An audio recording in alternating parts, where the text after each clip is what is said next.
Des fruits à prix d'or au Japon, l'archipel en est friand, mais voilà, les prix sont juste exorbitants. Comptez 350 € par exemple pour une simple pêche. Des fruits d'exception ultra contrôlés et qui doivent répondre à un cahier des charges particulièrement exigeant. Imaginez, ils finissent même dans des ventes aux enchères ou s'échangent lors de trocs invraisemblables. Le reportage sur place, Angélique Forget et Thomas Blanc. C'est l'une des villes les plus chères du monde. À Tokyo, les prix des loyers, des transports sont très élevés. Même les fruits sont hors de prix. Dans ce centre commercial, comptez 200 € pour une grappe de raisin, 125 pour ce lot de clémentines. Tous les jours, ils mettent de nouveaux fruits en rayon, alors je viens pour les regarder, mais je n'achète jamais. Aujourd'hui, le record de prix est attribué à cette pêche, vendue 350 € l'unité. Nous avons aussi des pastèques. Celle-là vient d'Hokkaido et elle coûte 75 €. Au Japon, ces fruits haut de gamme servent en fait de cadeaux, dégustés lors d'anniversaires ou de rencontres d'affaires. En fait, au Japon, nous avons deux sortes de fruits. Ce que l'on mange et ce que l'on offre. C'est comme les voitures en fait. Il y a celles qui servent tous les jours pour se déplacer et les autres, les voitures de luxe. Et au rang des cadeaux les plus précieux, le melon brodé de Shizuoka. À 3 heures de Tokyo, c'est sous ces serres qu'ils sont cultivés. Nagata Masaki passe 13 heures chaque jour à les bichonner. En gants blancs, il les polit un à un pour en faire des fruits parfaits. Je fais ça pour enlever toute la poussière et pour que les nervures que l'on voit apparaissent bien. En fait, il faut que l'extérieur du fruit reflète sa beauté intérieure. Et ce n'est pas tout.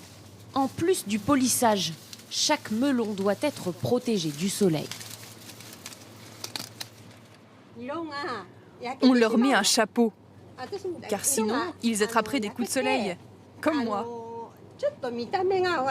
Ils auraient une peau foncée, alors qu'avec un chapeau, ils gardent un teint pâle, c'est plus beau. Pour en tirer les meilleurs prix, les producteurs vendent même leurs fruits aux enchères. Sur ce marché de Tokyo, le plus grand du pays, ce sont des raisins qui doivent partir au plus offrant. Celui qui a dépensé le plus d'argent aujourd'hui, c'est lui. Il vient d'acheter cette grappe, 2300 €. Les autres raisins n'ont pas de grains aussi gros. Cela pèse 30 grammes par grain. C'est impossible de trouver ça ailleurs. La grappe la moins chère s'est vendue 38 €. Ici, tout le monde trouve ça normal. Bien sûr que c'est très cher. Mais vous savez, ces raisins Ruby Roman sont si spéciaux. Ruby Roman, c'est le nom du label décerné à ces raisins. Ils ne peuvent être produits qu'ici, au bord de la mer du Japon. Seto Hiroki est l'un des 7 inspecteurs du pays habilités à donner le label. Il contrôle la taille, la couleur et le taux de sucre de chaque grain. Celui-ci est très satisfaisant. Le taux de sucre doit être de 18% minimum et là il est de 19%, donc c'est très bien. L'objectif, atteindre la perfection. Le moindre défaut est rédhibitoire. Regardez la trace là. Elle est bien visible. À cause de ça, ce raisin ne pourra pas être vendu comme un Ruby Roman de bonne qualité.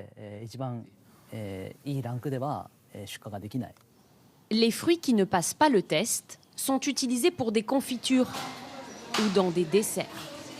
Dans ce salon de thé, cette coupe contient une dizaine de grains, coûte 70 €. C'est rare, on n'en mange pas souvent. Mais vraiment, ces fruits sont merveilleux. L'année dernière, une grappe de raisin Ruby Roman a été vendue 8 700 € aux enchères, un record.